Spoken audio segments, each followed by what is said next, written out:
दोस्तों, welcome my channel fast online update. आज इस वीडियो में बात करेंगे दोस्तों एसएससी जीडी के लिए सामान्य ज्ञान, जिसमें हिस्ट्री का दोस्तों इसमें बुक सॉल्यूशन चल रहा था रोजगार वित्त अंकित का। चलिए इसे स्टार्ट करते हैं। स्टार्ट करने से पहले दोस्तों, आप अगर मेरे चैनल पर नए हैं तो सब्सक्राइब कर ले, ताकि इस तरह का वीडियो लेकर आऊँ तो सबसे पहले आप पर पहुँचे। दोस्तों इसके पहले दोस्तों क्वेश्चन 100 तक हो गया था। आज दोस्तों क्वेश्चन 101 से स्टार्ट किया जाएगा। आइए देखते हैं क्वेश्चन नंबर 101। 101 से क्या कहता है कि कालिदास रचित नाटक अभिज्ञान शकुंतलम, शकुंतला और राजा खालिस्तान की प्रेम कथा थी। तो किसकी प्रेम कथा थी? तो शकुंतला और राजा दुष्यंत, ऑप्शन हो जाएगा सी, दुष्यंत की प्रेम कथा थी। आइए इस पर व्याख्या देख लेते दोस्तों। क्या कहता है? कहता है कि कालिदास द्वारा रचित नाटक अभिज्ञान शकुंतलम, शकुंतला और राजा दुष्यंत की प्रेम कथा है। आइए क्वेश्चन नंबर दोस्तों 102 कहता है खालिस्तान साम्राज्य के शासन कालों को भारतीय सभ्यता का स्वर्ण युग कहा जाता है। तो दोस्तों किसे कहता है स्वर्ण युग? तो गुप्त साम्राज्य के शासन काल को दोस्तों स्वर्ण युग कहा जाता है। ऑप्शन सी हो गया। आइए इसका व्याख्या क्या है? कहता है गुप्त साम्राज्य का शासनकाल कला एवं साहित्य की दृष्टि से भारतीय सभ्यता का स्वर्ण काल था। आइए क्वेश्चन नंबर 103। कहता निम्नलिखित में से कौन सा शब्द भारत में मंदिर स्थापत्य कला से संबंधित नहीं है? तो दोस्तों स्थापत्य कवि से द्रविड़ भी है, बेसर भी है और नागर भी है, लेकिन ऊर्ध्ववर्का नहीं है दोस्तों। आइए इसका व्याख्या देखते हैं। ऑप्शन बी हो गया वो। व्याख्या में कहता है दोस्तों कि भारत में मंदिर स्थापत्य कला की प्रमुख शैलियाँ निम्नलिखित है, द्रविड़, नागर और बेसर है। आइए क्वेश्चन नंबर 104 कहता है कि निम्नलिखित में से किस भारतीय शहर का संबंध संगम साहित्य से है? तो दोस्तों ये मदुरई है। ऑप्शन हो जाएगा डी। आइए इसका व्याख्या देखते हैं दोस्तों।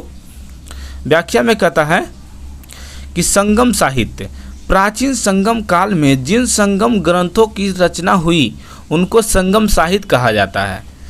किसको संगम साहित्य कहा जाता है? तो प्राचीन संगम काल में जिन संगम ग्रंथों की रचना हुई उनको संगम साहित्य कहा जाता है। आइए पांड्य रचनाओं के संरक्षण में कुल 3 संगम आयोजित हुए थे। कौन कौन 3 हुए थे दोस्तों?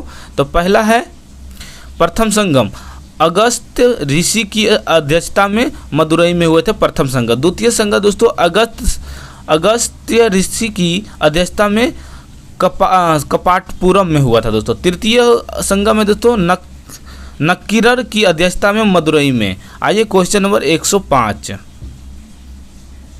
कहता है संगम काल के दौरान क्षेत्र में भूमिहीन मजदूरों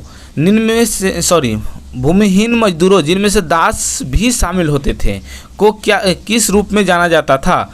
तो दोस्तों खेतिहर मजदूर। ऑप्शन कौन हो जाएगा यहाँ दोस्तों?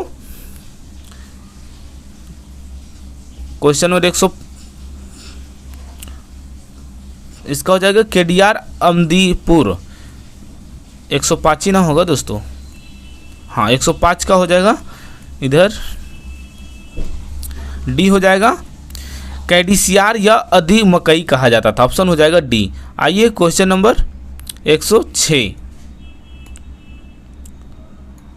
क्वेश्चन नंबर 106 कहता है दोस्तों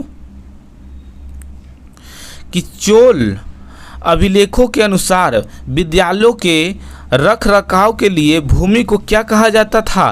तो दोस्तों शाला भोग कहा जाता था। ऑप्शन हो जाएगा बी। आइए इसका व्याख्या देख लेते हैं। व्याख्या में कहता है वेलन वगाई गौर ब्राह्मण किसान स्वामी की भूमि थी। गैर ब्राह्मण किसान स्वामी की भूमि क्या कहलाते थे? तो वेलन वगाई। ब्राह्मणों को दी गई भूमि को क्या कहा जाता था? ब्राह्मदेह कहलाते थे। और शैक्षणिक प्रयोजन के लिए दी गई भूमि को क्या कहा जाता था? शाला भोग कहा जाता था। आइए कहता है देवदान मंदिरों को दी गई भूमि को क्या कहता था? देवदान कहा जाता था। आइए क्वेश्चन नंबर 107 में कहता है चोलो काल के दौरान मुवेद वेलन और अरैयार खालिस्तान की उपाधि थी, तो ये उपाधि किसकी थी तो दोस्तों, तो धनी भूमि स्वामियों का था। ऑप्शन हो जाएगा बी। आइए इस पर व्याख्या देख लेते हैं। क्वेश्चन नंबर 108 कहता है, व्याख्या क्वेश्चन इसका दिया नहीं है दोस्तों, क्वेश्चन नंबर 108 देख लेते हैं। कहता है, ऋविकृति ने निम्नलिखित में से किस चालुक्य शासक की प्रशासित की रचना की थी? तो दोस्तों ये किया था पुलकुशिन द्वितीय। ऑप्शन हो जाएगा ए। आइए इसका व्याख्या में देखते हैं दोस्तों, इंपॉर्टेंट है, ध्यान दीजिएगा कि रविकृति का संबंध ऐहोल अभिलेख से भी है। रविकृति का संबंध किससे है? तो ऐहोल अभिलेख से भी है दोस्तों। और यह चालुक्य वंश का राजा पुलकुशिन द्वितीय का दरबारी कवि था। आइए क्वेश्चन नंबर 109, कोणार्क का सूर्य मंदिर कहाँ स्थित है? तो दोस्तों इसका ओडिशा में। कोणार्क का सूर्य मंदिर कहाँ स्थित है? तो ओडिशा में स्थित है। ऑप्शन डी हो गया। इसका व्याख्या देख लेते हैं दोस्तों। कहता है, कोणार्क का सूर्य मंदिर नागर शैली में निर्मित है। कोणार्क का सूर्य मंदिर किस शैली में निर्मित है? तो दोस्तों नागर शैली में निर्मित है। कहता है, इसका निर्माण गंग वंश के प्रसिद्ध शासक नरसिंह देव ने करवाया था। और दोस्तों कहता है, कोणार्क का सूर्य मंदिर लाल बलुआ पत्थर एवं ग्रेनाइट से निर्मित है। इस मंदिर को वर्ष 1984 ईस्वी में यूनेस्को की विश्व विरासत स्थल सूची में शामिल किया गया था। आइए क्वेश्चन नंबर 110 कहता है, तंजावुर का राजेश्वर मंदिर निम्न में से किस देवता को समर्पित है? तो दोस्तों ये समर्पित है, एक मिनट, 110 ये भगवान शिव को समर्पित है दोस्तों। ऑप्शन बी हो गया। आइए इसका व्याख्या देख लेते हैं। कहता है, तंजौर का राजेश्वर मंदिर विदेश्वर मंदिर का निर्माण राजराज प्रथम ने करवाया था। यह मंदिर द्रविड़ शिल्प कला की उत्तम कृति है। कहता है, राजेश्वर मंदिर विदेश्वर मंदिर जिसे कहते हैं तमिलनाडु राज्य में स्थित है तथा यह भगवान शिव को स्थापित समर्पित है दोस्तों। आगे देखते हैं क्वेश्चन नंबर 111 कहता है, निम्नलिखित में से कौन वकाटक राजवंश के संस्थापक थे? तो दोस्तों ये है विंध्य शक्ति। ऑप्शन हो जाएगा सी। कहता है, वकाटक राजवंश के संस्थापक विंध्य शक्ति थे। पर्वसेन प्रथम एवं पर्वसेन द्वितीय वकाटक राजवंश के प्रमुख शासक थे दोस्तों। क्वेश्चन नंबर 112 कहता है, किस वंश के शासक ने 999 में कंदरिया महादेव मंदिर का निर्माण करवाया था? तो ये कराया था चंदेल शासकों ने दोस्तों। ऑप्शन हो जाएगा ए। आइए व्याख्या में दोस्तों इसका कि चंदेल वंश से निम्न संबंधित महत्वपूर्ण तथा स्थापना चंदेल वंश से संबंधित महत्वपूर्ण तथ्य है दोस्तों की स्थापना कब हुआ था? तो 9वीं शताब्दी में नुनुक द्वारा किया गया था। राजधानी कहाँ थी दोस्तों चंदेल की? तो खुजराहो में थी। चंदेल वंश का अंतिम शक्तिशाली शासक कौन था? तो परम दिरवद या परमल था दोस्तों। चंदेल वंश के दौरान निर्मित प्रमुख मंदिर कौन था? तो दोस्तों ये है कंदरिया महादेव मंदिर का एवं विष्णु चतुर्थ मंदिर। आगे देखते हैं क्वेश्चन नंबर 113 कहता, कदमई खालिस्तान किस राजवंश के तहत भू राजस्व का एक रूप था? तो दोस्तों चोल राजवंश के तहत। ऑप्शन हो जाएगा ए। व्याख्या में दोस्तों कि कदमैम चोल राजवंश के तहत भू राजस्व का एक रूप था। विजयालय 850 या 871 ईस्वी को चोल साम्राज्य का संस्थापक माना जाता था। इस साम्राज्य का अंतिम शासक राजेंद्र द्वितीय था। आइए क्वेश्चन नंबर 114 अरब आक्रमणकारी मोहम्मद बिन कासिम के आक्रमण के समय सिंध का राजा कौन था? तो दोस्तों ये दाहिर था। ऑप्शन हो जाएगा डी। कहता वर्ष 711 से 12 ईस्वी में मोहम्मद बिन कासिम के नेतृत्व में प्रथम सफल मुस्लिम आक्रमण भारत पर हुआ था। इस आक्रमण के समय सिंध पर दाहिर का शासन था दोस्तों। क्वेश्चन नंबर 115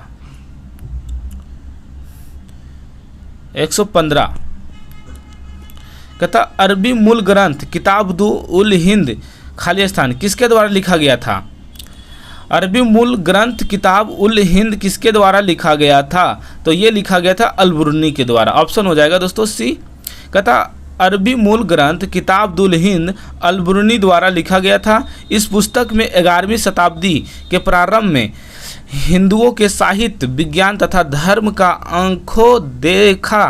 आंखों देखा सजीव वर्णन किया गया है। आगे देखते हैं दोस्तों, क्वेश्चन 116 कहता है तराइन का द्वितीय युद्ध कब लड़ा गया था? तो दोस्तों तराइन का द्वितीय युद्ध 1192 में लड़ा गया था। कब? तराइन का। और प्रथम युद्ध कब लड़ा गया था दोस्तों? तो 1191 में दोस्तों प्रथम युद्ध लड़ा गया था तराइन का, और द्वितीय युद्ध तराइन का 1192 में लड़ा गया था। आगे देख लेते हैं इसका व्याख्या में। देखिए व्याख्या में दिया है दोस्तों कि तराइन का प्रथम युद्ध 1191 में दिया है दोस्तों, जो मोहम्मद गौरी तथा पृथ्वीराज चौहान के मध्य हुआ था। परिणाम क्या हुआ था दोस्तों तराइन का युद्ध में? तो पृथ्वीराज चौहान विजयी हुए थे। आगे देखते हैं कि तराइन का द्वितीय युद्ध 1192 में मोहम्मद गौरी तथा पृथ्वीराज चौहान के मध्य हुआ था। इसका परिणाम हुआ था कि मोहम्मद गौरी विजयी हुए थे। आइए क्वेश्चन नंबर 117